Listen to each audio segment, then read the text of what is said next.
Welcome to the Kratom Sobriety Podcast, episode 185.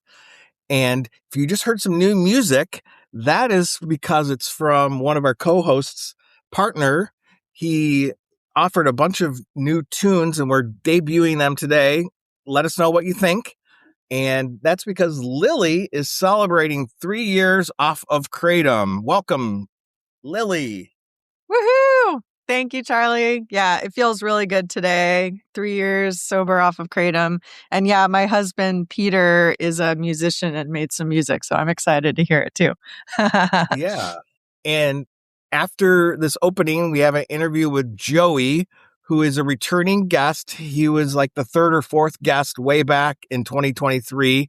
And he's going to talk about Naltrexone and relapse prevention tips. But before that, we're going to celebrate a big milestone. And just how does it feel, Lily? It feels really good. Like when I first stopped Kratom and I think I was reaching my first year, I was like, yay, woohoo, but also still in that depressed stage of I can't believe this happened. And I don't really want to celebrate. I'm bummed out about it. But now that I'm 3 years out of it, like my head is fully clear. I've done a lot of work and therapy and self-development and research and sharing and learning. And 3 years feels hugely different than 1 year off of it. I actually feel like I'm celebrating a birthday. Like people always say, oh, it's my sober birthday. And I rolled my eyes at that at first. I didn't get it. I was like, okay, cool. But like, I don't get it. And now I totally get it. Like I made plans all weekend. I'm like, I'm celebrating. Yeah. And it's good to have this long view because at a year, I was actually, at times I felt worse than I did at the beginning. And just the pause is real, post-acute withdrawal syndrome, Kratom. And it might take multiple of the years to get to 100%. And you gotta, I don't want to say wait for the miracle, but you just be patient. And eventually you'll stop counting days and you'll start counting years. And that's just life. And Yeah. And I'm so glad you're part of the podcast. You have some past interviews that people really responded to, Doreen, and you have one scheduled ahead with Tiffany. So we're excited to hear you talking more with the guests. And Lily has been responsible for trying to make our interviews questions go a little bit smoother and getting us to ask some new questions. So thanks a lot, Lily. Yeah, thanks. I always like to mix it up and try to see how we can ask similar questions, but in a broader stroke that people can have an open-ended question and answer in their own way. And everyone has a different story, but just understanding people's timelines seems to be really important and what happened when and what happened before that and after that. And then we can get to the juicy parts and the drama of it and like people's breakthroughs. Yeah. And the landscape has changed since we started. Now, more and more of the people that are contacting us on our website and through the social media is 7OH is just really prevalent. And some of the symptoms from that are way more acute. And we're hearing worse outcomes, people losing jobs and housing and vehicles and relationships, like things that you would hear from a traditional substance abuse addiction. Like serious, like really bad. I actually just got in a kind of an online argument with someone who decided to start selling their own version of 7OH, just the 7OH itself. And I was trying to explain to this person that it is more dangerous than Kratom and it is more concentrated. And it's not a matter of if you'll get addicted, it's when and how bad it'll get when. And this person just, I think they're in it and they're not getting it. And I understand that. But there's not a lot of information about it. And it's so fast that it just gets you. And I was trying to research to compare the two. And I found out that Kratom has maybe 2% of the alkaloid 7OH in it. 7OH itself has up to 98%. So, hello, that's a huge comparison. That's like a pinch versus a whole cup of something in a recipe. So, yes, it's going to affect you more. And it's devastating to hear people's stories of what happens. It's brutal. Yeah. Yeah. And naturally occurring, it's even Mm, less. It's like traces of the 7-OH are in fresh leaves. yeah. Just the act of drying, there's like this oxidation process and it increases the amount. And then, of course, products like the extract shots, the limit is around 2% in a lot of the Mm, TP laws. So an extract shot will have like up to 2% of the 7-OH, which is problematic in itself. But when you get a isolate product that's just all 7-OH, it's problematic. And it is sad because there is some potential for it, a pain relief option, yeah. and just selling it like a supplement at a gas station Uh-uh. in a shiny little package with no warnings and no safeguards is causing public health harms. Yeah. Yeah. It's like having Percocet sitting next to the Skittles with no disclaimer on it. It's like there's a reason why people go to the doctor or get a prescription for a certain amount and you work with people. And yes, it has the potential for addiction, but it needs to have warnings so you know what you're getting into and you're not like dumbfounded when all of a sudden you're addicted and you had no idea. That's the main point. Like, know what you're getting into before you get into it. Yeah.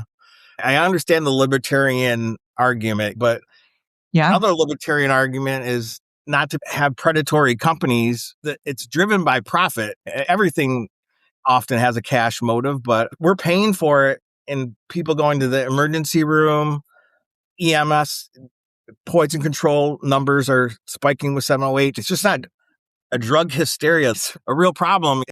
Is there anything you wish you would have known 3 years ago, reflecting back to a newcomer or somebody that's thinking about quitting? At the time I chose to taper, and so I spent 3 weeks tapering, and I was on the feel-free bottles, so it was a liquid, and it was really hard to do that. It was just a difficult time, and I remember thinking, once I'm done, once I'm totally off of this, like, I'll be fine. Like the minute that the substance goes away, like I'll be fine. And that's not the case. That's once you remove the substance, like the journey actually begins. And that's when you can start to do the work and use your brain and get help. And you can't, it's hard to get help when you're totally in it. And once the substance leaves your body, you can really start to apply yourself. But it's just gonna be hard. And it's gonna be different levels of hard for different people and amounts of things you're on. There's this phrase that I learned a few years ago, and it was like, choose your hard. Marriage is hard. Divorce is hard. Choose your hard, like that kind of thing. Yeah. And it's like, yeah, addiction is hard. Being sober is hard. Choose your hard. So I think of it that way. Like, it's not like one is easier than the other. They both suck at times. And one is going to help you over time, and one is going to hurt you over time. And so you have to choose your hard and just know that there's going to be hard moments. And it's not like immediate rainbows and butterflies like the second you stop taking something. And that's fine because it's a journey to get there. So I would say that. Thank you. Yeah. Do you have, before we move on, do you have any sobriety milestone traditions that you like to do or ways to celebrate?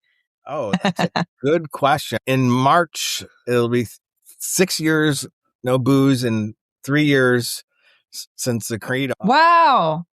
and the start of the podcast. Yeah. My alcohol sobriety date happens to be Friday the 13th.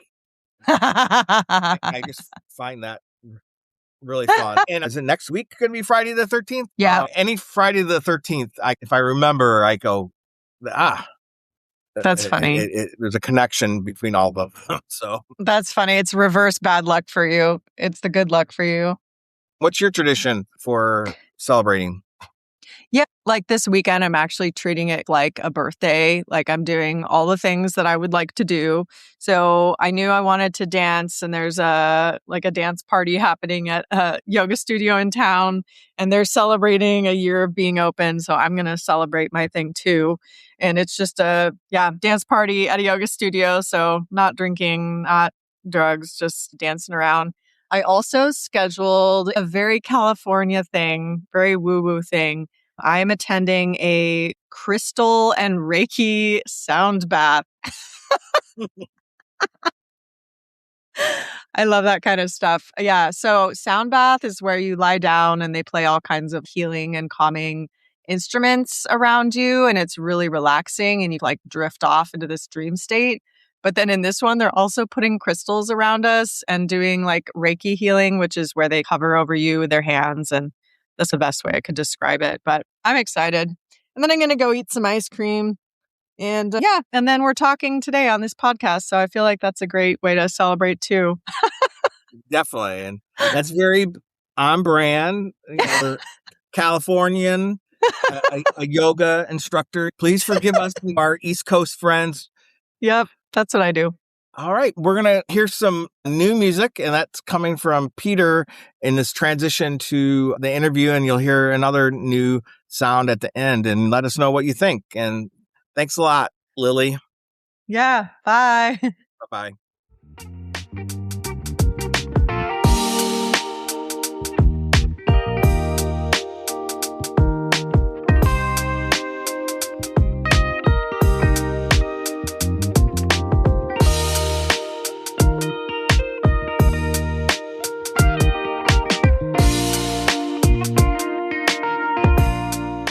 Welcome to the Kratom Sobriety Podcast. My name is Charlie, and today we have a returning guest from one of our very first 5 episodes from the summer of 2023. Joey, welcome back. Thank you, Charlie. Great to be back. Really honored to be back. Thank you. And I'm excited that we have 2 subjects that we're really going to dig into. One of them is relapse, so a little bit of a spoiler alert for your story. And then second, we're going to talk about naltrexone and using that as a quitting method for Kratom. I wanted to explore the subject since we had the author of Drink Yourself Sober, which was about using naltrexone with trying to reduce alcohol craving and eventually harm reduce and get off of drinking. But you can't use naltrexone in that way. So we'll dig in that with Kratom. Yeah, thanks, Charlie. So I'm a long-term Kratom user. Started in 2005 when you could just get powders and there was the only extracts at the time were full spectrum, which seemed, anyways, things are so different nowadays. But I didn't really start using Kratom heavily until 2016 when I was getting off prescription pain meds for a spinal fracture. And I used Kratom like every single day for until 2021. And then I was using a lot of other substances and I always thought Kratom would be the easiest one to quit. And I quit the benzos, I quit alcohol, I quit the pain meds, I quit nicotine, and then whatever else. And then the last thing I was left with was Kratom.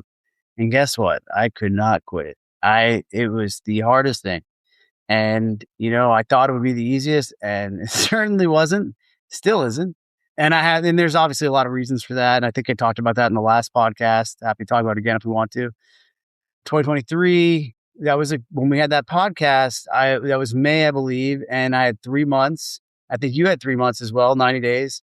I went on to be 10 months. I went sober. And then that came crashing down. I relapsed, I think it was January 24-ish around that time due to some psychological challenges, just issues in life. And I never, so that's been about 2 years now. I've been going back and forth on the wagon with it, getting on the wagon of sobriety, then getting off. But things are different this time because as of April of last year, I went on Vivitrol, and which we can talk about. We're going to talk about, but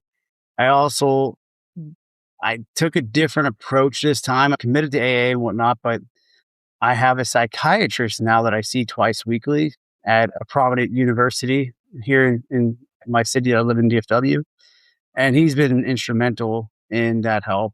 He's not just psychiatry, he does therapy with me as well. Right now, we're doing it twice a week, and that's been extremely helpful. So, but that's where I'm currently at. I don't have yeah, we could talk some details, but I left Kratom behind and went for 7-HO when I was on Vivitrol because Kratom's just not going to work on Vivitrol. We'll dig into that in a little bit. So why don't we talk a little bit? What is your sobriety date now? It's somewhere around Christmas. It's fuzzy. I don't remember exactly the date, but it's somewhere around there. I'm not a fan of sobriety dates because to me, it's one day at a time. Yeah. Right now. And I've had relapses at 30 days, 60 days, that kind of thing. But I do think I'm not going to get into the whole, should you count days or not count days? Do whatever's best for you. But for me personally, just take it today. I get egotistical about my sobriety. I'm confident. I got 30 days. And then next thing I know, I'm relapsing. I can really relate to that. If we go back to the catalog, a couple of weeks after your interview, I did an episode called Day Count or Not Day Count. There is a lot of validity about some people do day counting and others don't. So why don't we rewind a little bit and just talk about why you relapsed? What was going on when you picked it up again? Just so give listeners some pointers on what to do, what to look for. Absolutely. So here's the thing. When you start getting sober, reality starts to set in, right? You may have pink clouds, you're feeling good, but there's reasons that we use, right? This is my personal belief. This has been my challenge. There's reasons that I was using, okay? And when I got sober, when I'm finally off, I'm kicking it in those first few weeks. That's when I hate to say it, this is when the real work begins. I have issues going on in my life, whether that's underlying mental health issues that aren't fixed, whether that's issues with my personal life and personal affairs, dissatisfaction in my career. There's reasons I'm using drugs, right? I'm using Kratom to cope, or to be productive, whatever the bullshit reasons I'm telling myself. And that's where I start to relapse, is because now I have to face my own issues. And I haven't built the skills at that point to deal with life on life's terms and start resolving the problems in my life, the unresolved trauma, whatever the reasons are that I'm using, underlying reasons. It could be unresolved trauma for a lot of us, undiagnosed or unmanaged mental health issues, especially with Kratom, can bring out a lot of that, as I've seen with a lot of people, including myself. And when you start getting sober, it's time to start doing the work of fixing those issues so you don't have to use. Because why are we using? It's to cope. It's to be productive, or whatever illusion you're telling yourself. But we're not using because everything's just fine and dandy. Most of us are doing it because we're in pain. We're not happy with our job. We're not happy in our relationships. And we take Kratom. It allows us to numb ourselves through the work day, or maybe we feel like we're superior at work, where we know we have anxiety and the anxiety is gone when we're using it. Now you stop using. For me, that anxiety is really present and I don't have it managed. But you can't start learning how to manage it until you're sober. So you have to stay sober and get the right help, whether you have access to medical care. I think it's great through programs, but you have to start working through those issues. And that's not easy. And then life happens, right? Like I lost my beloved German Shepherd at 4 years old. And that pain that came with that's life happening. It's going to happen. And I went back out when that happened, because the pain was just that intense. And I hadn't learned how to develop the skills to manage dealing with that level of pain without using. I'm sorry about the loss of a pet. That is a big deal. And Yeah. And I know you've had a big life change since you last appeared on the podcast. Tell us a little bit about that. Yes. So I'm a father now. I have an awesome son. He's 6 months old. And that's a really awesome experience. And it's also a chance to do things right, to do it.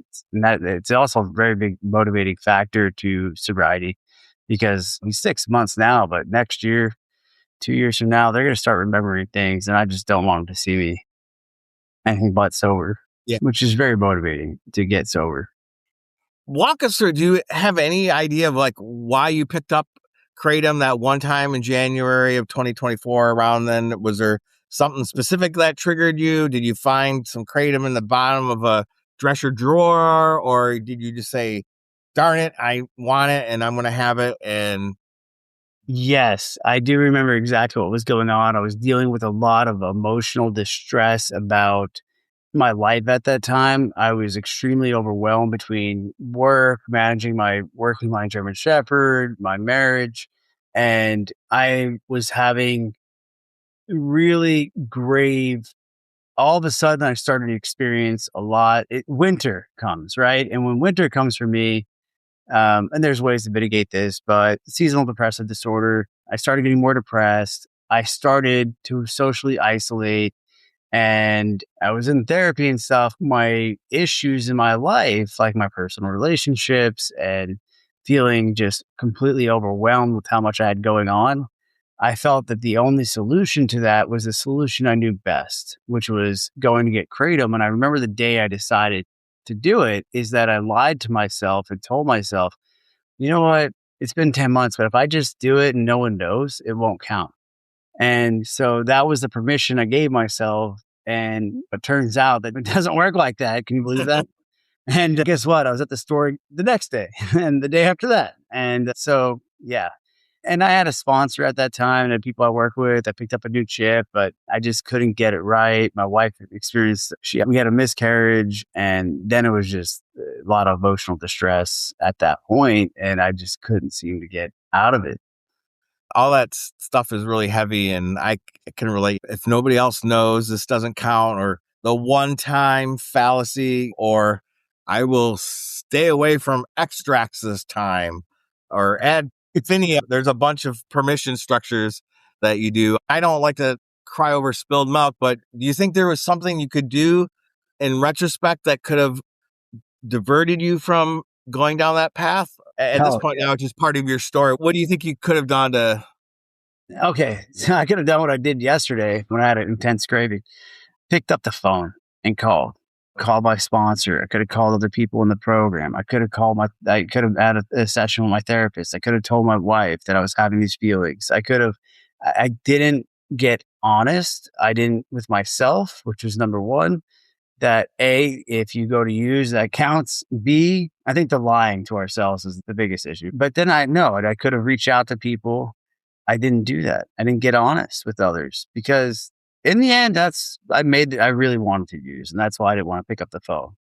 I could have also, instead of a lot of these times, these cravings are really just a 20-minute thing, right? So I could have just taken the dog for a walk in nature, go get some green exposure to the infrared that bounces off the green. It's shown in studies, it boosts serotonin. It's very important. It's a mood booster. That was effective for me. I could have done that. And I actually remember that day I had this time away from work and I had the 20 minutes. It was either go pick up Kratom or use that time to go walk my dog and go be in nature. And then I'd feel good about myself, being of service to Mhm. him. And no, I obviously made the Kratom decision. I didn't make the walking decision. Another tip for other people out there, go be of service to others if you can at that time. That is very effective. That is very helpful. And it could be the smallest thing. Maybe you're taking your elder neighbor's trash cans in, or maybe it's calling someone to check in on how they're doing. Just get out of yourself because this disease is about us. It's about being selfish. It's about being stuck inwards. So as soon as you get outwards and you're helping others or talking to others, I think that's where you can get past this. And you just got to get past that craving. And then once you get past the craving, just take it hour by hour, half hour by half hour if you need to. And then I don't know if other people are like me. It's like if you get to some point in the evening, it's like, all right, now it's too late to take Kratom. I'll just wait till tomorrow. And if I get to the evening, I'm generally pretty good at that point. I'm not going to go take it or go get it. Yeah, definitely, especially in the winter. It Yeah. takes me a lot after it gets dark to get out of the house. Right. But yeah. So, well, before we get into where you ended up and how things escalated, what were some of the benefits of getting off of Kratom? Tell us, what are the upsides? So I had to go back and listen to our last podcast to kind of Yeah. refresh. And one benefit I noticed, and I love this benefit, mental clarity, verbal fluency, cognitive performance benefits, mental health benefits. When you quit and the longer you abstain from Kratom, especially the longer you use it, the sharper you're going to get, the more emotionally regulated you're going to get, the less impulsive you're going to get. or I've noticed less intrusive thoughts for someone like me who suffers from OCD. I know Kratom can do that for a lot of other people where it causes intrusive thoughts, but everything gets easier too. You're saving money. You're able to do work and other things easier. You're not as cloudy. So those are a lot of the benefits right there for me, the mental and cognitive. And remind me, the other part of your question, the part of your question was, Just what are some of the upsides? yeah, the upside's not the lack of guilt from lying to other people, my wife or whomever, and the shame and guilt that comes with hiding this addiction or just doing it they know and that sort of thing. There's so much extra bullshit. I'm sorry if I can cuss, but there's so much extra problems when you're using that it causes you, whether that's the money you're spending on it, the hiding it from others, you don't have to deal with any of that. The extra time you get back, the time. Let's talk about that. I get a lot of time back when I'm not using, and that could be a relapse trigger because Yeah. a lot of us don't know what to do with this time if we've been using for a while, right? And that I've heard a lot of people, they'll go relapse because they got all this extra time. They don't know what to do with it.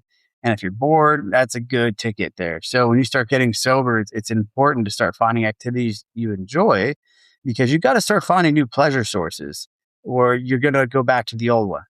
We're just these mammals that are wired for pleasure. Yeah, I had a lot of time on my hands. That also was another benefit. And I had Okay. If I remember right, we joked a little bit about hair loss. that's right. Yes. Did you see any improvement in the hairline? It might have been too soon with just 10 months, but Oh my gosh. Yes. And it was funny. I was just looking at my old pictures recently. So I see a lot of improvements in hairline as well as hair quality. I was just so funny. I just picked up, I was looking at a photo from 2020. It wasn't just the hair loss, but the hair quality. And I'm just looking at myself and my hair just doesn't look healthy. And my face doesn't look healthy either. And I think people see that. People can see you don't look healthy when you're on Kratom all the time. And there's people I know, unfortunately, in AA that take Kratom every day, and I can just tell. I can just tell. You can look at their face, their pinpoint pupils, their eyes are glazed. But then what happens to your skin on your face, because I don't think it's not just the hair, it's also the skin a lot of time for a lot of people and your hair. But the good thing is, from my understanding, for me and from what I've read for a lot of others, when you abstain, those issues resolve. I do think a lot of it might also be from the appetite suppressant effect.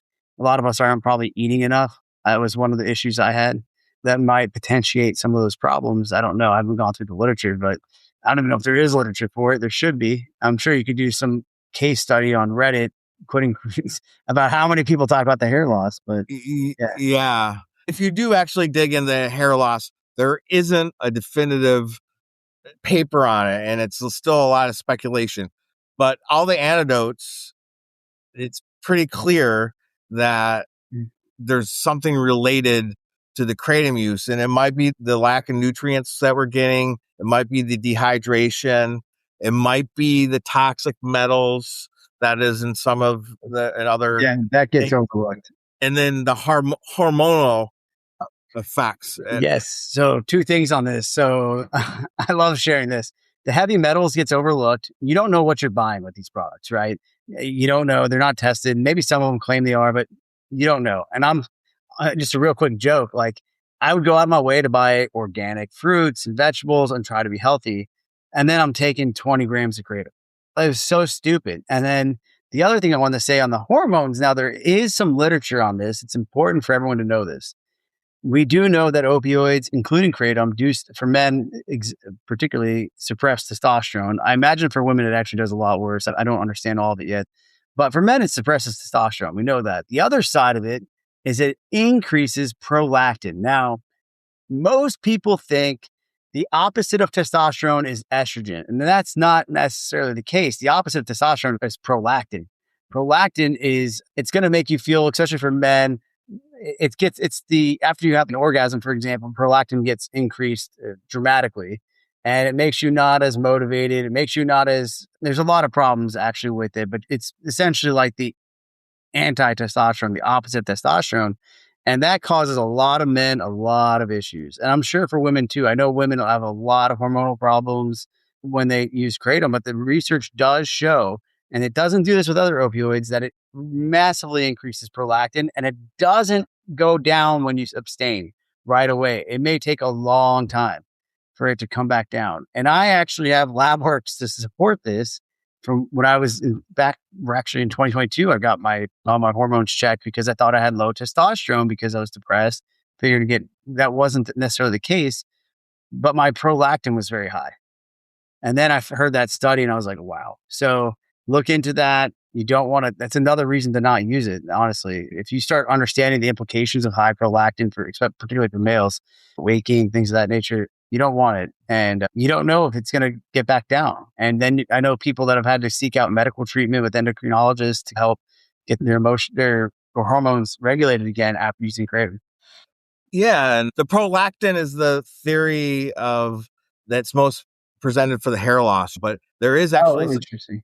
and there's some case studies in science too about Kratom. And if this doesn't scare you straight, I don't know what, but it can lead to man boobs. I forget, what is that called? I forget the medical name for that, but yeah, that's definitely don't want that. And then not something that might be easy to reverse or work. And I cannot recall the word either, so that's why I use the more crass term. And we can, on a podcast, we're highly unregulated, a little bit like the Kratom space. So the FCC is not policing our airwaves. Love that. So, well, why don't we talk about you relapsed? Fast forward a little bit. How did you end up on 7-OH and what did that look like for you? So it was about a year ago. I was out of control and I started using 7-OH. I don't remember like what exactly happened, but I started to use the 7-OH products because it became so prevalent. And man, they were just that much more effective, unfortunately. But it was also so much worse for me. Like they caused me, the come down was way worse. The withdrawals are way worse. The highs were way more intense. The embarrassing things I would do and issues I'd have at work because I was using it.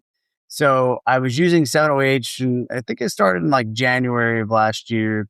And then it was getting so bad working with my psychiatrist. And I asked if I could get on Vivitrol because I became so damn helpless. Like my wife was pregnant and I knew I needed to get my stuff together.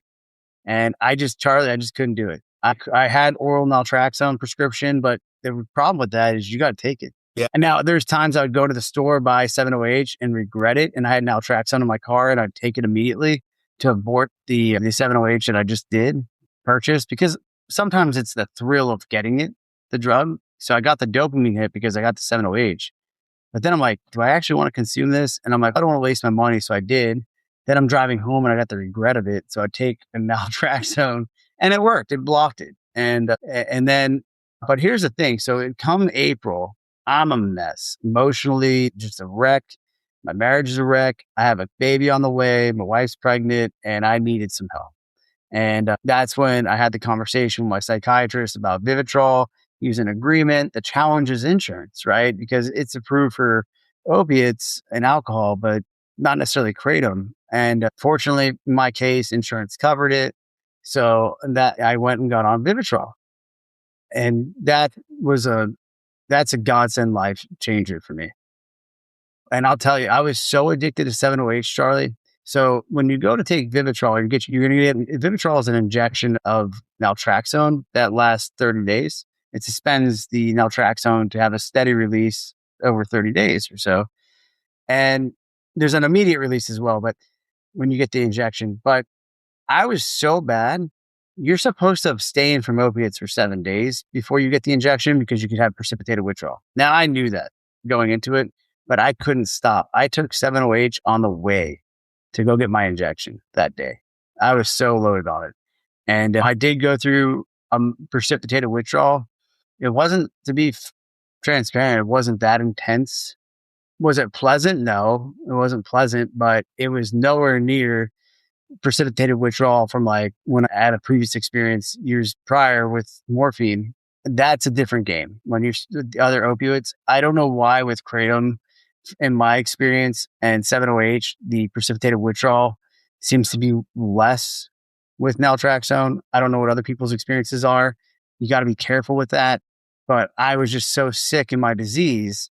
I knew there was this risk. I didn't know how bad of the withdrawal was going to be. And I had a flight out the next day to go to a friend's baby shower in Philly and hang out with a bunch of my friends. And I knew I'd probably be sick, and I did it anyways. And I wasn't that sick, but I didn't feel great. But then the Vivitrol does take after the injection about 2 days for it to start having some good amount of measurable naltrexone in your blood. But now it's stopping me from taking any sort of 7-OH or Kratom. If I do, it's not going to have an effect. All right. Leading up to this last quit, were you starting to experience financial difficulty because of the amount of 7-OH that you were using? Yeah, because 7-OH ain't cheap. Yeah. 7-OH is not cheap. So yeah, it was definitely straining the finances. And then as we talked about in our last podcast, the manic spending that happens when you're on these. For me, when I'm on this, I'm spending money I shouldn't be spending on things I don't need, whatever the case may be, on top of the expense of purchasing the 7-OH. And then not to mention the medical care I was needing too, having to see a psychiatrist, having to see therapists, whatever, get medications and all that. So do you have any specific side effects from 7-OH? Nausea. I have 7-OH nausea, embarrassment, the way I act. I think I'm sober, like not but then I say things I regret. I'm overly friendly. It's just, I don't like the character that I am. That's one of my least favorite side effects. 7-OH is who I become. And if I see a video or a recording of myself from when I'm on it, it's just a deep level embarrassment. But particularly the side effects for me were the nausea, the embarrassment, the cognitive impairment, then the depressive episode that comes out of it. It's like it makes me elevated, and not, I don't want to say manic, but it makes me elevated and really just maybe have a lot of high intrusive thoughts as well. And not necessarily psychosis. I do know that happens for people. But it just makes me really like elevated and like hypomanic, to be honest. And then when I come down, it's depressive and the sadness that comes with that. And then that brings into the loop, I got to go use again because I don't feel good. And Kratom never really gave me a problem of how crappy I felt the next day, but 7-OH certainly did. Okay.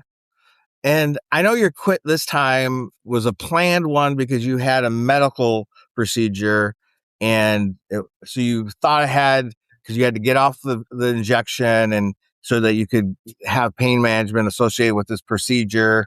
And then your intent was to, when the procedure was done and you're healing, that you're going to go forward and be safe and sober. So can you talk about that planning and how you managed your surgery and your plans to quit this round? Yeah. So I got on in April, right? And then I had to get this my toe was just killing me. I had to get a surgery, but I was so hesitant to do so because I was on Vivitrol. And there's not a good reversal of Vivitrol. They can do it in the hospital, but it's a little risky, but it can be done, right? So I was hesitant. But then when I finally, and I encourage people to do this, you got to be honest with your psychiatrist. You got to be honest with your therapist. I got honest with my psychiatrist and he explained to me he can coordinate with the surgeon. So then I went to the surgeon, I got honest with him. I'm on Vivitrol. How can we do the surgery? The psychiatrist explained to me that I have to have this many days. You skip the injection that month and then even takes a few oral pills up until 5 days prior to the surgery or something like that. I forget. And then work with the surgeon and the anesthesiologist, which I did, to being transparent with them. And then I was able to get the surgery. I skipped Naltrexone or the Vivitrol for that month. And I immediately got the surgery. I forget the exact timing of this, but when I got the surgery, then I was on pain meds and I was monitored. And then after I could manage without the pain meds, working with my psychiatrist, we decided the time to go back and get the injection. Now, if you're not physically dependent on opioids, you don't necessarily need to wait that full 7 days, is what the physician explained to me, before you get the Vivitrol. And so because I was on a smaller amount of hydrocodone, I wasn't taking it for a long period of time. I didn't have a physical dependence. So I didn't wait that many days after my last dose to go get the Vivitrol injection. And sure enough, I was completely fine. And I got it, and I went back on Vivitrol at that point in November. So the surgery was in October. We got it in November, and back on in November. And that was really cool because I didn't know that once you start getting honest with people, it's a lot easier, but including your medical team, because they're not there to judge you. And then it's very important to also let the anesthesiologist know. They know how to handle that as well. Even though they want to know the last time you had the injection, how long it's been, so that they can adequately ensure that you have the right level of anesthesia. If they're going to use fentanyl, for example, to put you under, they need to know when the last time you had that injection. And then for Vivitrol. Okay. I did want to talk a little bit, spend some time talking about naltrexone as a quitting tool with Kratom. Yeah. I alluded to, we had this author who used naltrexone to quit alcohol. And so, well, let's start off with, what's the difference between the oral version of it and the injection? And Yeah. I could talk about this for a while. It's a topic I'm highly educated in, but I'm not a physician, just to let everyone know. yes. So first off, let's start with what is naltrexone. Naltrexone is an opiate antagonist. What does that mean? It means it's going to bind to your opiate receptors, and it has such a high affinity. It binds to that receptor so tightly but it doesn't get you high. It doesn't activate the receptor to where you're getting the euphoria, the high, like you would from other opiates. And now, since this compound, naltrexone, is so bound to that receptor, it blocks other opiates and your own endorphins from being able to activate that receptor. So oral naltrexone it's a day thing. You take one pill, you got a protection for 24 hours. A 50 milligram pill, so the pills usually come in 50 milligrams. If you cut that in half, it might be a shorter duration of blockage. What I have personally found with Kratom is that you don't really need, like in my experience, I did not need a lot of naltrexone to actually block Kratom. Now, I'm not talking about 7-OH, and I want to make that distinction. That's very different from my experience. But I've had experiences like 5 milligrams of naltrexone will block for me when I'm Kratom, not when I'm Kratom naive. It would just block it. I could go take Kratom and it just didn't work. Now, there's a misconception that you're going to get sick. I never had that experience at all. That because it's just blocking those receptors, it makes the Kratom not work. Now, Kratom does activate other receptors, and it has some adrenal effects because it's stimulatory. It has some effects in serotonin. It's not going to stop that stuff. But from my experience, I couldn't even tell. I just felt normal. I felt the same way. So I take the oral naltrexone, and it just blocks the Kratom experience. Now, with 7-OH, it does require a higher dosage of naltrexone to block it. You're not going to get away with taking 5-10 milligrams and block that experience. From my experience, I needed more, like 25 to 50, and it'll block the 7-OH, but it's going to block it for that day. So this requires you as an addict in this situation to be medically compliant to taking the pill. And that's the struggle, right? Because you have to make the decision, I'm going to take this pill and I'm going to block myself from using Kratom. And if you're really suffering and you're really deep into this addiction, which a lot of us are, especially if you listen to this podcast, you probably have a Kratom problem. And that's scary. It's scary because man, tomorrow I'm going to have to deal with life on life's terms without Kratom. I didn't want to do that, Charlie. I didn't want to. And so guess what? I didn't take the pill. And so the pill ended up, for me, I was using it in the wrong way as an abortive practice. I accidentally, like I was talking about earlier, accidentally go get Kratom, and then I'd go take naltrexone to abort the experience because I regretted the action of going to get it. And that people will say is dangerous because you could hit precipitated withdrawal. That was not my experience. Now, granted, I was taking the naltrexone like immediately after I took the Kratom or within an hour or two. Sometimes it'd be maybe like I'd enjoy the high for an hour or two, then take the naltrexone and it just shut it off.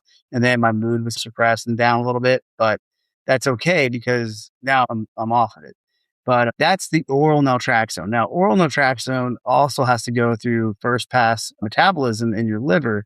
It doesn't, the amount in your blood doesn't get as high as compared to the injection, which I'll get into in a second.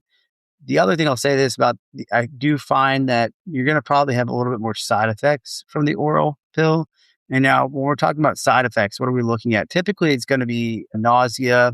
It's going to be less desire of eating food, which might be a benefit for some of us. For me, it certainly was.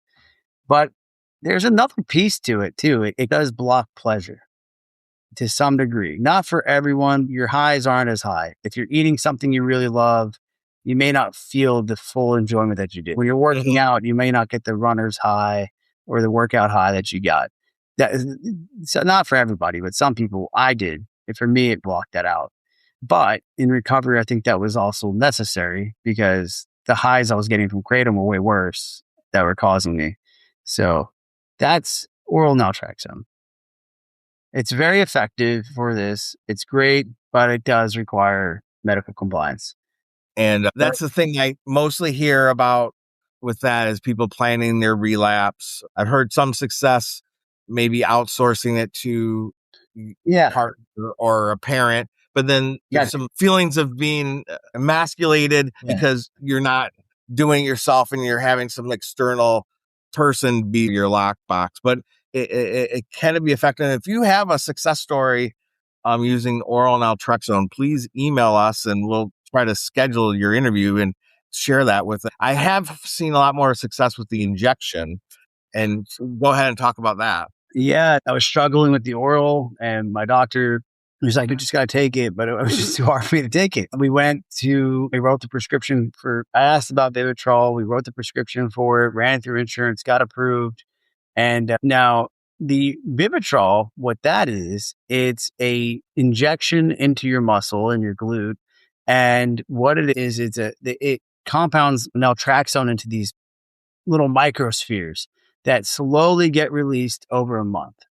Okay. And what it does is it provides a steady stream of naltrexone, a very even amount of naltrexone in your blood over about 30 days. And so you don't have to worry about taking the pill. Once you get that injection, you got 30 days, you're clear of, you got an opioid blockade in your body, a chemical castration, some might say, but the opioids are not going to work. Yeah, it also, and for anything that release, like alcohol can have, not for everyone, but this opioid release and euphoria rush. I don't get that, but other people that use Vivitrol for alcohol, I think was in your last podcast. That wasn't the case for me here. I like the depressant effect of alcohol. If you like the depressant effect of alcohol, Vivitrol isn't going to help with that. But as in terms of Kratom and 7-OH, when you get the injection, it's blocking the effects of those drugs. So now let's say I get the injection, right? I would go I've had relapses. I call them relapses. It's weird because when you're on the injection, you go relapse, you take the drug, or you take Kratom or 7-OH, it doesn't do anything. It doesn't do anything. Unless, and I'm not trying to give people ways to get around this, but towards the end of what I started doing is in my addictness, towards the end of the month, sometimes I would test it out. I would try to see if I could break through, and I would take higher amounts of 7-OH to break through. And some of it would get through, but it wasn't. And the nice thing about it did shelter a lot of the experience with it. It sheltered a lot of it wasn't the full 7-OH experience, or it blocked a lot of it, like 70%, but it was very effective in that regard because now that I have this opioid blockade going, I can start working through my other issues. And let me tell you, to be able to wake up in the morning and instead of fighting, am I going to go get Kratom today? Every morning I woke up, it was a battle. Am I going to go to the shop and get it or not? Yeah. When I had that injection, that's gone. So now I got all this extra time ahead. I just was thinking about it less. It does reduce cravings. So I'm thinking of it less. And now it allowed me and my psychiatrist to start working through my psychological issues for using. And because I'm not on this merry-go-round of relapsing, not relapsing. And when you have that, when you're constantly using Kratom and not using Kratom, it's very hard to diagnose and troubleshoot your mental health problems or the reasons for why you're using, right? So Vivitrol provides this nice protection. Now that you have this blockade going, you can work with for me, I was able to start working on my psychological issues and problems that were causing me to use to begin with. And that was all. It's been really great. I've loved having it. My wife has been very happy with me being on Vivitrol. And I just recently, this month, my last injection was December 31st, started April last year. So December 31st, my last injection. So right now, I didn't get another injection where my psychiatrist and I have agreed to stop and see what happens. And because you can't, I don't want to be on it forever, right? You have to start building the real sobriety tools and start building the real sobriety tools. You can't just rely on this blockade forever. So maybe for some people they can, but I don't want to. And I'm stopping. And now we'll see. We'll see how it goes. Maybe we'll do another follow up at some point. But I'm trying to now practice everything I've learned. I've had medication changes and see if, and working my program, I'm going to go do the steps again. And I've never been more motivated though to be sober. And I think that's probably the biggest factor for that. But it does give you a lot of stability. That's the key. It gives you stability. That's the key. And now the problem with it is it's cost prohibitive. It's not cheap, the injection. It could be hard to find depending on the city you're in, to find a physician or a clinic that does it. So there are some challenges there. There's a lot of research there's a lot of resources online to help you find Vivitrol, places you can go, doctors you can see that prescribe it. But it is cost prohibitive, I think, is the biggest challenge with it for a lot of folks. I like this a lot better than Sublocade, for example, because it's blocking your opiate. You're not on any sort of, you're actually just not on any opiate at this point. So your mood is, whatever your mood is your mood. If you're not taking other substances, that's just how you are. So it allows a psychiatrist to start identifying the pathology that you may have in your mental health and start treating those issues to help prevent you from going back out. And then also it's providing you this sobriety. So you have a chance to go and start getting sober. It gives you a chance to start passing the gas station or the place you used to go to. For me, like I'd pass the shop I'd go to all the time on it. And that starts deconditioning me from that trigger of wanting to go there, because guess what? If I go there, it ain't going to do anything for me if I take something. But then life happened, and I definitely can tell you, I tried many times to use while on it. Kratom just absolutely does not work at all. It's not strong enough in that regard. As far as the affinity for those alkaloids on the receptor, it's just not strong enough. Now, 7-OH, yeah, it could break through, but it's still a blunted experience. It's not the full experience, and it definitely didn't really work in the first few weeks. It's that last week, but you need to manage that with your physician about the timing of when you'll get your next injection. I think there are some in-kind programs where you might get the product with a voucher if your insurance won't cover it. But that is one of the big barriers, is the cost. I think it's thousands of dollars, if I'm right. Yeah, it depends. For me, I think it's like roughly $1,300. I get it from a university out here hospital. I do telehealth for it, but I have to go into the hospital to go get the injection, right? Yes. Yeah. Now, I think there is like pharmacies sometimes you can go to that do it in some places. I think more rural areas might do something like that. With the oral form, you can get it telehealth, but the injection, you have to, I guess, literally you have to go somewhere to get the shot. You have to go somewhere to get it. Yeah. You're not doing that alone. Absolutely not. No. But all right. Is there any parting thoughts around the use of naltrexone? I think for a time you tried like low dose naltrexone. Yes, I still have a bunch of that too. Low dose naltrexone is used for a lot of different, a lot of different health issues. And we're talking like 2, 4, 6 milligrams. But I was experimenting with that, and I was finding that if I took this low dose amount, it was blocking kratom for me, not for a long period of time, but 12 hours or something. Within 12 hours of taking it, it would reduce or completely eliminate any effect of kratom. 7-OH, not as much. That was awesome. People use low-dose naltrexone primarily, I think, for autoimmune, but also anti-inflammatory and joint pain issues. So if that's something you have, look into that, because then you get the mutual benefit. Maybe you're using kratom to deal with pain, and now you could use low-dose naltrexone. Maybe that might help your pain because of the anti-inflammatory effects of low-dose naltrexone. And you have a small blockade in there to prevent it if you did take kratom. But Yeah, that's a different story. The other thing I just want to say again, I said in the last podcast, if you are using Kratom for pain management, you are actually doing yourself a disservice. There's a common misconception with this that you're actually lowering your pain tolerance. And it's the same thing it's more common with opiates, but there's research on this. And what we've found is that when you take the opiates and including Kratom for pain management, you're actually just lowering your pain tolerance and you're going to be feeling more of your pain. So you become more dependent on the substance, in this case, Kratom, to manage that pain. And then when you stop, you're going to be really feeling that pain. And so I don't find it as an effective treatment for pain management. And I've had plenty of my own orthopedic issues, tried it that way. And that's what I learned. I learned this from a surgeon and it turned out to be very true. Try to find another solution if you're using Kratom for pain management. So, well, in addition to the naltrexone, are you doing anything else, routines, recovery program to help support your recovery? Yes, yes. You got to hit this thing with the full arsenal, right? So, what am I currently doing right now? One is I've gotten back with AA. I've got a sponsor. I think that's extremely important. NA, whatever, pick your flavor, as long as it's something that you're going to be able to go to consistently.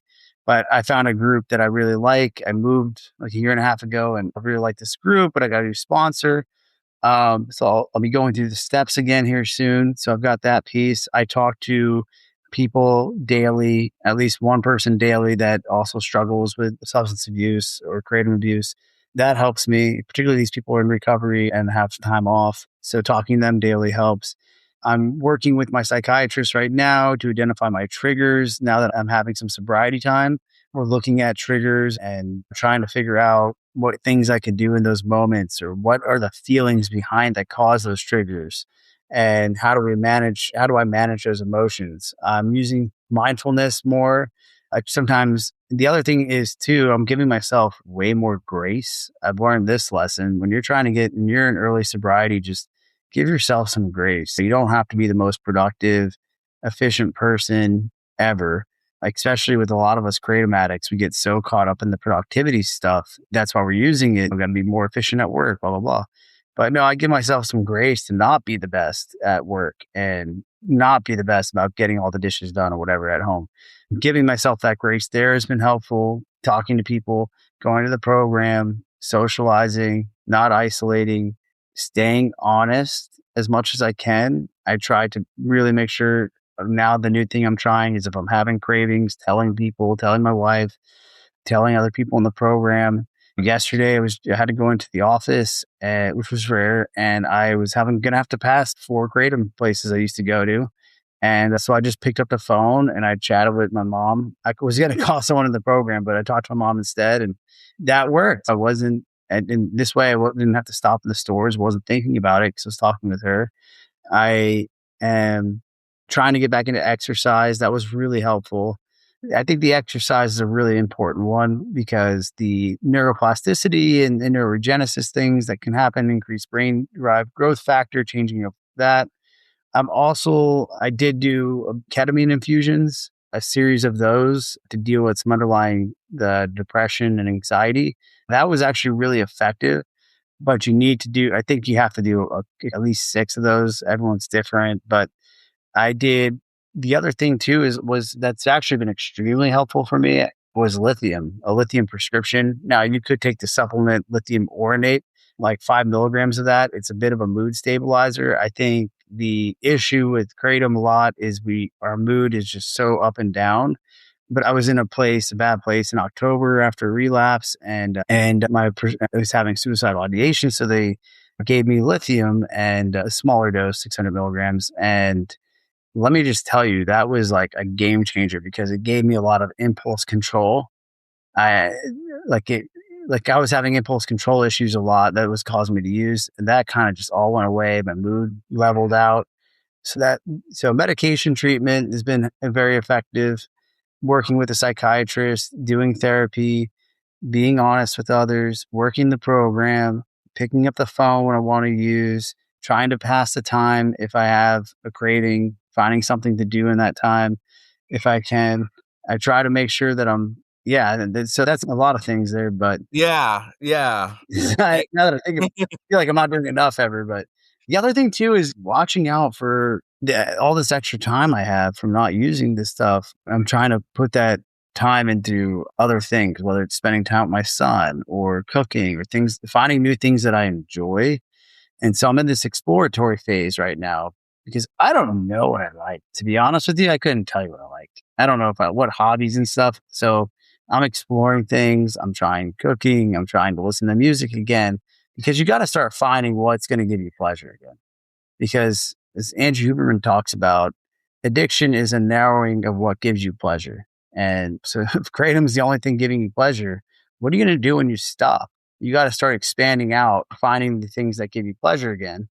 And the thing that Naltrexone and Vivitrol had taught me is that you don't need these massive dopamine spikes all the time. That's not healthy. And Vivitrol kind of regulates that a little bit. You're not going to have as big of a dopamine spike from a really good food or anything like that.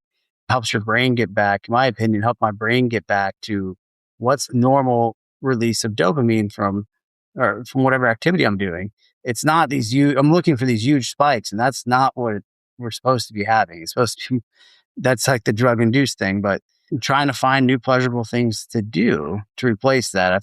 One thing I found is I've started picking up a video game again. So that's the thing I would encourage others to is once you're off, okay, now it's the time to start finding what do you like? Because you do the program and everything too. I really encourage that, but also find things that you like, or you're probably going to go back and use. I think that's a really good way to frame it. And just on a lighter note, I like to kind of change gears a little bit towards the end before we say goodbye. Do you have any big trips planned coming up? No, I usually try to have something, but I do want to get back to Italy at some point. I'm Italian. I want to get back to Sicily. Very underrated. A lot of people don't know. If you're going to go to Italy, you should check out Sicily. Beautiful island, just really nice, amazing food, whole lot of history, culture. But that's definitely on the radar. But probably a lot of my trips are going to be going to visit family, taking my son to visit family here in the summer, whatnot. No big trips here. Do you have any? I am going down to Florida next week for just, I got a cheap Airbnb and a cheap airline ticket. So I'm like Monday to Friday because those were the cheap airline ticket and the housing. That's all I have right now. I did go to New York City with my daughter last month, and we actually saw this movie that premiered about Kratom. It was called Kratom May Have Side Effects. It, yeah, and it traced the story of three families who lost a loved one to a kratom toxicity. And yeah, and that's still highly controversial. People still believe that there's not a way to die from kratom, but there's increasingly more and more people that medical examiners are reporting that kratom is the main cause of their death. And yeah, but it was we enjoyed it. Not the movie, but the time that we had together as That's awesome. a dad and father, as a father and a daughter. Yeah. One more fun question. What was the best concert you remember the last seeing?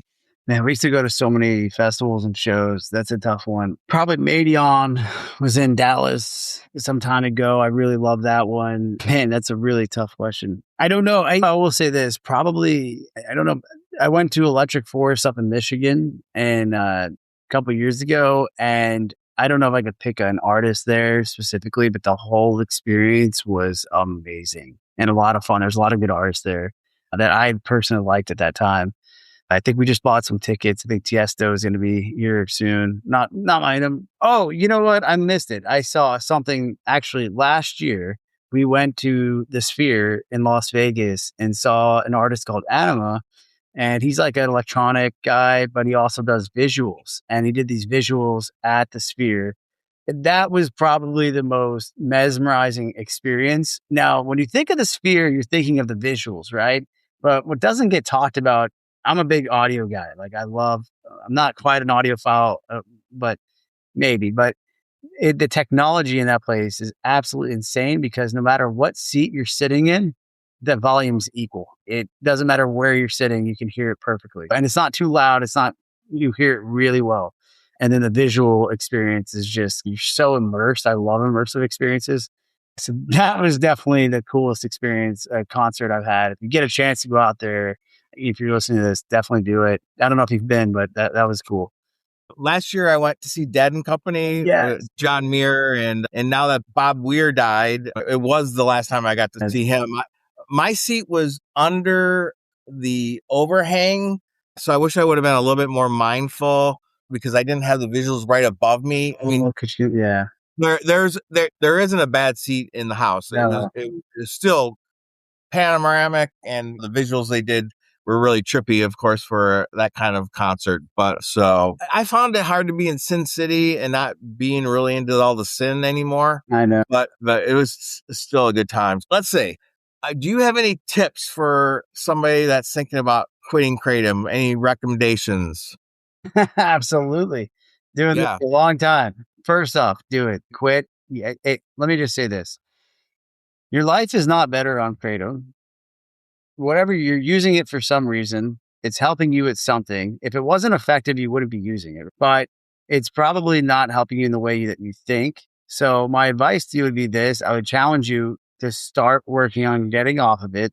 And my tips for that would be try to taper if you can, but if you're going to taper, do it over a week. You'd be surprised at how quick you can actually taper. You don't necessarily need to do this long month thing.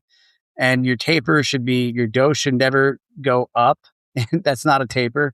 So if you're finding yourself, your dosage going up one day, you're no longer tapering, you're just using. So maybe now you should probably consider cold turkey. If you go and then, when quit, because your life is going to get better. And once you quit, once you stop taking it, now you can start working on the underlying reasons for why you're using it. The longer you abstain, the more benefits you'll find. At 30 days, it's your mind's going to be clear. It's going to be better.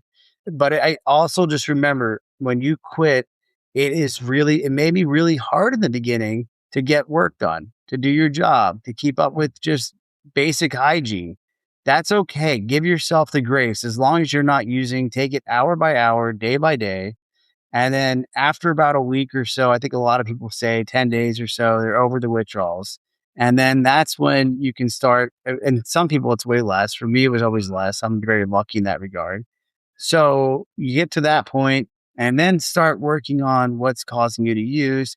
Start finding new ways of the things we talked about earlier, finding new sources of pleasure. Try listening to music, try new hobbies, try going out on a walk, try doing the things you didn't do.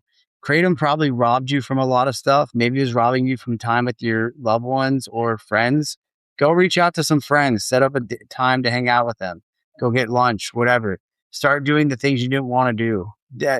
But just remember, whatever you're going to go back to use Kratom for, you're using it to numb yourself or deal with something that's not untreated, and it's not helping you as much as you'd like to think it is. Maybe it is in the beginning, but not long term.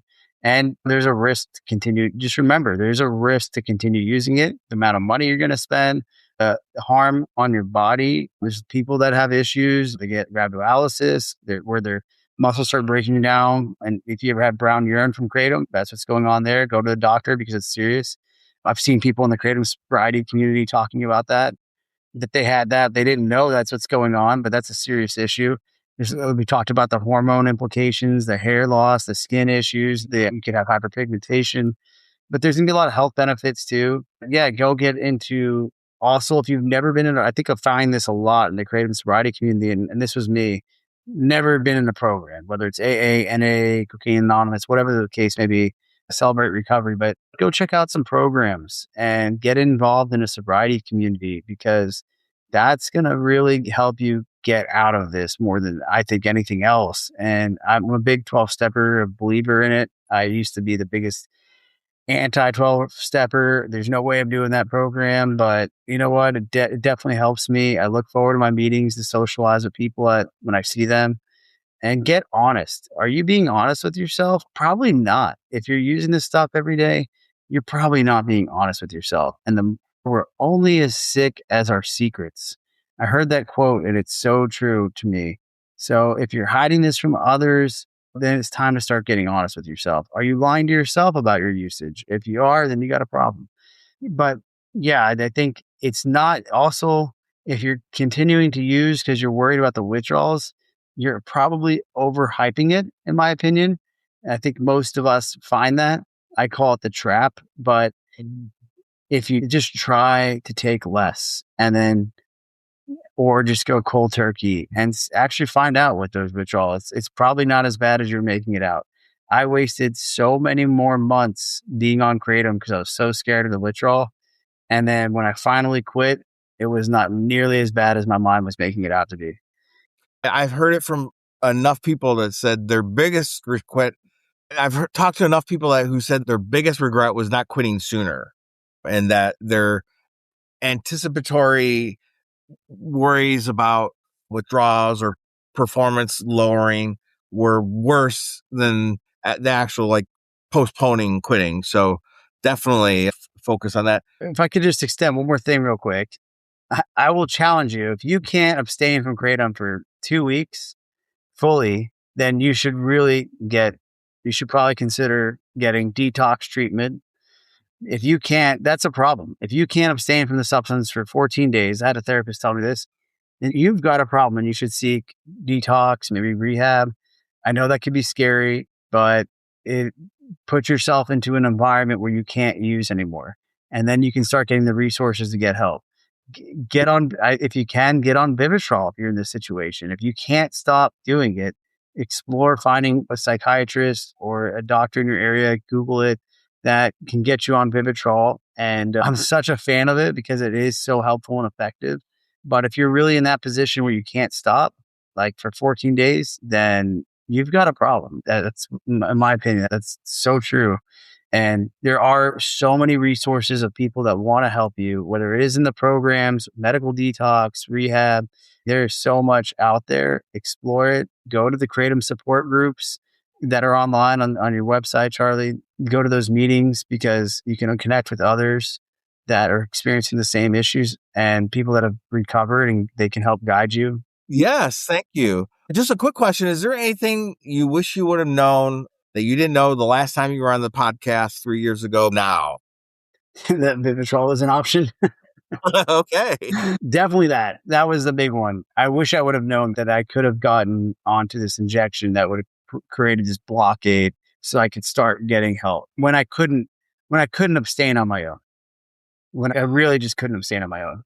The other thing I would say is I probably have learned is that the 7-OH is way more dangerous than Kratom, in my opinion. And it is extremely addictive. It's very potent. It's very poorly manufactured. I've done a lot of research into that. It's an awful, it is very dangerous. It's very addictive. It's much stronger than morphine. I forget the exact X amount morphine equivalency of how much more potent it is. I think it was like 8X or something like that. But I really wish I understood the risk of 7-OH. I don't even know if it was that popular back then, but yeah, I think Yeah. it's starting to take off. But if you're not using 7-OH, don't start. Just stay on Kratom and get off of it, of course. And if you are in the midst of using 7-OH, I feel for you because it is difficult. It's extremely, yeah, that's the thing I wish I had known was the risk assessment and addictive nature of 7-OH. I thought it was going to be like Kratom, but it was way worse. It was way more addictive and everything. Yeah, it's closer to a full pharmaceutical. Yeah, it is still a partial agonist, but from someone that has a lot of experience being prescribed opiates, including the big names you would probably know, it's close to that. It's really close to that. And the withdrawals are way worse and much more intense than Kratom. Yes, it has a short half-life, so it wears off quicker, so you have to dose sooner. And the tolerance from everything I'm talking to, I think, is starker. The capture rate is like, what's the percentage of people that kind of get hooked after a certain amount of time? I'm convinced is much higher. It's really hitting people in their pocketbooks. I'm seeing more mental health side effects with people. That one's underrated, in my opinion. I don't think people understand how much Kratom affects mental health, and it's particularly 7-OH is even worse. And I didn't understand that until I started from my own journey. It's definitely the case. And then you go and read and you listen to other people, it really makes mental health issues way worse. And we have people that have talked about, there's a lot of people that have had psychosis, seizures, but then also for me, like I have OCD, which is intrusive thought disease. It's managed now, but when I take 7-OH or Kratom, I call it OCD in a pill, because as soon as I take it, I start getting my OCD back. Like it just brings Mhm. it right out. Other people that have never had those issues, I read on Reddit, for example, they brought out OCD in them. They never had OCD prior to that. That's just that. Then you have the depression, you have the mania. There's people that get manic type effects as well, the crazy spending and all that, not sleeping. And it's madness. And what's interesting about it is I didn't see that in my experience with opiates and other people I knew that used like pain meds, for example. But with Kratom, I don't know why it just brings out so much more mental health issues.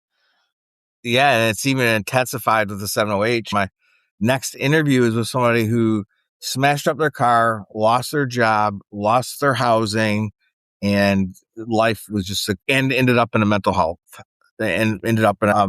facility. So it's serious, and it did explode onto the scene in around 2024 and really ramped up last year. And it seems like 2026 is going to be the year of 7-OH as the big theme on this podcast. Yeah. And so two things real quick. It's coming from a lot of it's coming from China, unfortunately. So we don't know what the other compounds that could be in it, heavy metals, things of that nature that we talked about earlier, other toxins. You don't know if the dosage is exactly what they say it is. There's also another alkaloid called pseudodoxil that they're putting in there now that's just not researched at all. We don't know anything about how that affects the body. We're just starting to do some research on that. The other side of it is fortunately the federal government, I think maybe you've seen this, they are investigating 7-OH, and some states are clamping down on it. Thank God. I hope more do. You got states like Texas. It's technically illegal in Texas to sell 7-OH by itself, but plenty of places do it. It's not enforced. I hope all that changes soon, because this thing should not be on the market. Yeah, I mean, the FDA last July said that they were going to schedule it, and it's been 9 months, so they're not moving fast. And I don't know if you have a Google alert for Kratom, but mine's been going off the rails. And so there's all sorts of banned bills. A lot of them are leading with trying to ban 7-OH, and the actual industry right now is advocating for getting 7-OH off the market. I disagree with their assessment that 7-OH is the only problem in the marketplace, but it Yep. it, Agree with that. it's definitely meets the requirement of a new dietary ingredient. There can't be any argument to say that this should be grandfathered under the supplement law because it was on the market in 1994 when DSHEA was passed. That's how Kratom gets to be on the market as a botanical supplement, but this is like a pharmaceutical product, and saying it's just a plant that, No. that I think it has promise as a pain relief option, but it should probably be by prescription. And Yeah. it does appear to me maybe some of the lesser side effects and less lethality, less toxicity than an Oxycontin product, but it still needs way more research, and it needs the manufacturing standards that aren't required as a supplement. Yeah. And I was actually completely dumbfounded when I had my surgery and I was prescribed hydrocodone. I was just like, wow, 7-OH is stupidly more potent than this medication. And not only that, the other part too is I was in the hospital when I woke up. I don't know if this was related to Vivitrol or not, but like I was in so much pain because I didn't actually get a lot of medication for the procedure. But when I woke up, I was in a ton of pain. And so they're giving me high intent, like very strong narcotics when I woke up. And my thought at that time was like, this is almost 7-OH isn't far from this. And I'm talking, this is pharmaceutical IV medication opioids that I'm getting, right? And I'm sitting here and I'm like, this high isn't as it's not even, it wasn't really high, but I'm coming out of anesthesia. But I was just like, wow, 7-OH is not far from this at all. And that is, if you take it out, and that to me was just, that was very revealing, because I was underestimating the potency of 7-OH. And so if you are messing with it, you need to realize you're messing with something very potent. That's just like very strong narcotics. Yeah. The United States ER rooms, the detox centers, the rehab intakes, 7-OH is just exploding. So I'll just give you a chance to offer any last parting thought before we close. Yeah, no, I just, if you're using Kratom and you're using 7-OH, again, just really, I hope you can find your way off. If you're interested in Vivitrol, I'd be happy to talk with you if you have questions. I don't know how I could facilitate that maybe some way, but if anyone is, I'd be happy to talk to them because I found it so effective. But the other thing I would say is, lastly, is that if you're using just Kratom, please be careful about getting on Suboxone. In my opinion, maybe I'm not here to give out medical advice, but just something to consider is that you're going to have another physical dependency. So talk to your doctor, but you should try to get off without, in my opinion. 7-OH, I think it's a different story, but I just have heard really bad situations of people using Kratom, especially at lower dosages, and then they get on Suboxone and now they have a much bigger dependency on it. This is very situational, individualized, but just a caution I wanted to give out there. And it's, again, 7-OH, I think, is a different story, but with that, Don't try Suboxone as the first right. line of defense, especially if you're on a low dose product. Except, yeah, I'm talking to the people that are using a very low dose of Kratom. Maybe they don't have polydrug use. This is the first time they're using drugs. I've heard, this is the story that I'm hearing from people in AA, for example. Like they didn't know Kratom was like an addictive product. They start using it. Some of them thought it was like a pre-workout, and they're using a small dose, and then they run into trouble with it, and then now they're getting on to 8 milligram Suboxone strips, and like some of them were getting nauseous and throwing up on it because it's just too much. So I'm talking to that audience right there. If that's you, that's something that's not the first. I don't go that route, please, because now these poor people are trying to figure out how to get off that. But otherwise, Yeah. some people it's going to be necessary, and I get that. But consider Naltrexone and Vivitrol though first, I'd say. Yeah. And doctors, their main tool is prescription, and the Right. main tool for opioid use disorder is Suboxone. There is an injection, the couple different options for that, and that can be helpful to manage the withdrawals off the strips. Yeah, and then it's a But though, slower come down. Yeah, it's easier to get off because it's a slower come down. It's like a plane landing because you're on it. Yeah.